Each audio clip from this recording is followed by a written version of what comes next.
بص يا جماعة، مبدئيا أنا بكره السوشيال ميديا لستين سبب. تمام، يعني في كذا سبب، بس احنا هنذكر أتوقع أهم تلات أو أربع أسباب بالنسبة لي أنا. أول سبب بالنسبة لي هو الدوبامين السريع.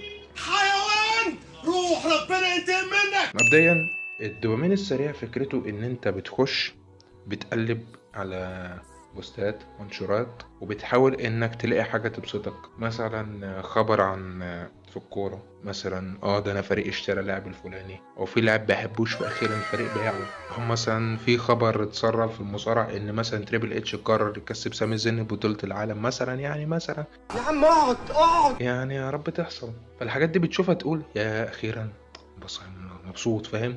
فتبقى تكمل، هل تكمل من غير ما تفهم انت بتكمل ليه. فممكن تحرق من وقتك اللي هو اصلا قايم مش بيتعوض، والشيء اللي هو غالي عندك جدا واللي مستحيل تعرف تعوضه لو راح، بتلاقي نفسك حرقت منه بتاع 3 4 ساعات على ما فيش. جابر الشرقاوي، عم أشقة مصر وعميد المجرمين. تطبيق زي ده يضيع وقت في الأرض.